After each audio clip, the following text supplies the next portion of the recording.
1:29 y a esta hora iniciamos rápidamente el recorrido internacional de noticias. Alejandra Martínez, como siempre, con el informe completo. Compañera, por favor. Gracias, William. Para mí es un gusto poderles informar del acontecer internacional, así que damos paso con estas noticias.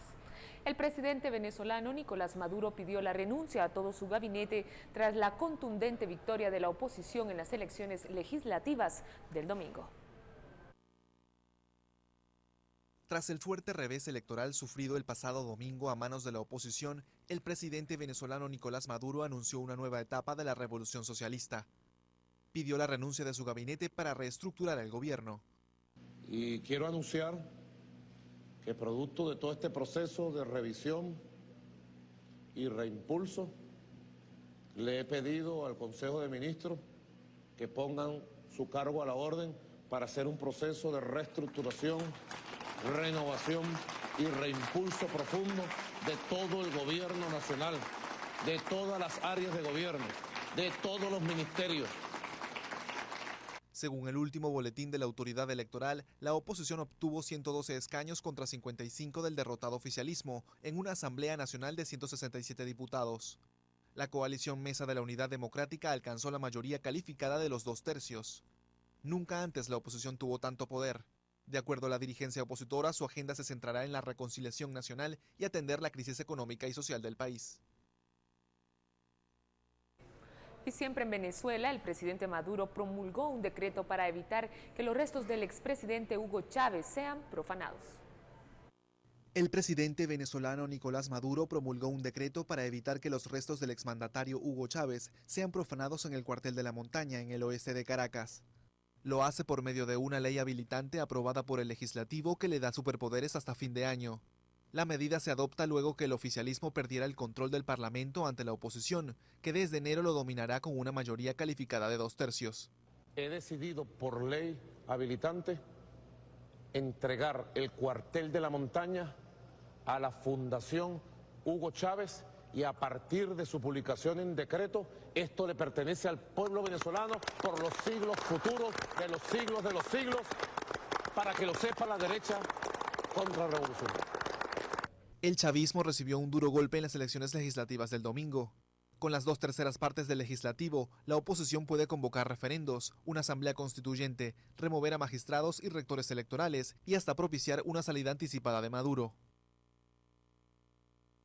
Y siempre en este tema, los partidarios del expresidente de Venezuela, Hugo Chávez, hacen fila desde tempranas horas, todos los días, para visitar los restos en la capilla llamada El Santo Chávez. Yo salí de Maracay a las 4 de la mañana. Hice un recorrido, visité los 7 templos y ahora me vengo a visitar a mi comandante, a mi líder, a mi preferido. Como él, ninguno. O sea, primero Dios y después él, porque otro presidente como él. Vengo con mi esposa y otros familiares y venimos de Coro, Estado Falcón. ¿Cuál es el motivo? Bueno, que en aquella oportunidad no se pudo hacer acto de presencia en el círculo militar y aprovechamos estos días de descanso pues, y de asueto para venir a ver aquí en el cuartel de la Montaña a nuestro presidente. Prefiero compartir este momento al lado de él, porque fue un hombre muy humanitario, fue el presidente latinoamericano, porque por primera vez en este país y en Latinoamérica se le da tanta ofrenda a un presidente por ser humanitario como Chávez, como él no hay otro. Rojos encarnados, la sangre de un gran guerrero, la sangre de un gran guerrero. Cuando estoy en tierra extraña y comprendo tus colores y recuerdo tus hazañas que hacía en mis labores, banderita de mi patria. No puedo más. No puedo más. ¡Que viva! No tuve valor para venir a ver muerto porque lo recuerdo. En otra información, el insólito conflicto abierto en Argentina por la ceremonia de investidura de Mauricio Macri se zanjó hoy con la decisión de la presidenta saliente, Cristina Fernández, de no asistir a la toma de posesión de su sucesor el próximo jueves. La jueza federal argentina, María Servini, dictaminó hoy que la presidencia de Cristina Fernández termina a las 23:59 y a medianoche comienza el mandato del presidente electo Mauricio Macri, informaron hoy fuentes oficiales. En una decisión judicial inédita, la jueza avaló la medida cautelar solicitada por Macri, líder de la alianza conservadora Cambiemos, para ser considerado presidente antes de jurar su cargo. Una discusión sobre dónde debería realizarse la ceremonia de traspaso de mando comenzó hace días, cuando el debate sobre protocolo se convirtió en una disputa judicial y que desencadenó en esta decisión. El francés Fouad Mohamed fue identificado como el tercer kamikaze de la sala de conciertos Bataclan, donde 90 personas murieron en los atentados de París. Fouad Mohamed Agat fue identificado como el tercer atacante que se inmoló en la sala de conciertos Bataclan la noche del 13 de noviembre en París.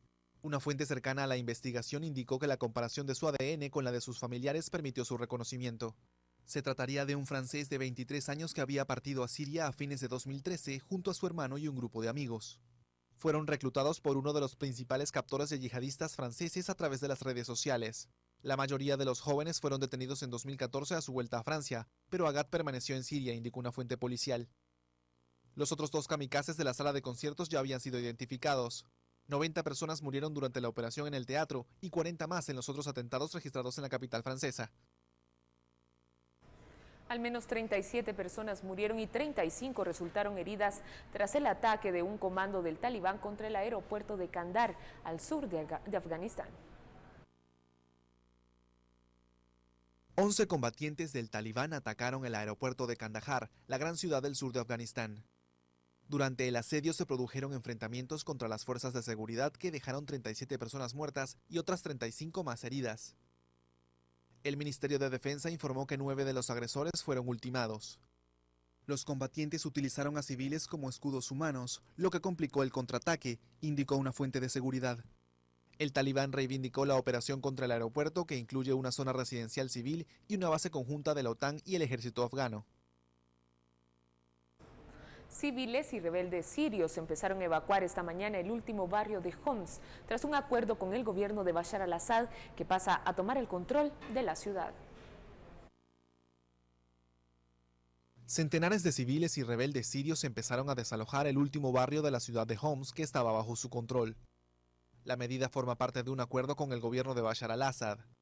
Un convoy de 10 autobuses trasladaba a mujeres, niños y ancianos con bolsas y maletas desde el sector de Waer. El plan, supervisado por Naciones Unidas, prevé que unos 2.000 rebeldes y sus familias abandonen la localidad, asediada en los últimos 3 años por las fuerzas del régimen. El gobernador de la ciudad indicó que la retirada de los rebeldes se dividió en 3 grupos. El primero, que ya partió, otro que quiere quedarse y está negociando con el gobierno volver a la vida civil, y un tercero con personas que se irán en el último convoy. Las fuerzas policiales y de seguridad solo estarán a cargo de mantener el orden. Después de la efectivización del acuerdo Waer, no va a haber ningún grupo armado que no pertenezca al Estado. Homs ha sido una de las zonas más afectadas por la guerra, que ha dejado más de 250.000 muertos. En el barrio de Waer actualmente viven 75.000 personas, comparadas con las 300.000 que había antes del conflicto. Gran parte de la provincia del centro de Siria sigue en manos de los insurgentes del Frente al-Nusra, la rama siria de Al-Qaeda, que controla el este, y del grupo yihadista Estado Islámico en el este, donde está la antigua ciudad de Palmira. La evacuación coincide con las negociaciones en Arabia Saudí entre varios grupos políticos y armados de la oposición siria para crear un frente común y negociar luego la paz con el régimen de Assad. En Riad también se reúnen las monarquías del Golfo con Siria, la guerra en Yemen y la caída de los precios del petróleo como temas de fondo. Más de 9.000 personas murieron desde que empezó el conflicto en el este de Ucrania en abril del 2014. Según un nuevo balance publicado por la ONU, el número total de víctimas fue de al menos 9.098 muertos y 20.732 heridos. Esta cifra incluye civiles, miembros de las Fuerzas Armadas y miembros de los grupos armados. Las muertes fueron provocadas principalmente por explosivos de guerra y artefactos explosivos improvisados, según el informe. Cerca de 2.9 millones de personas viven en la zona del conflicto.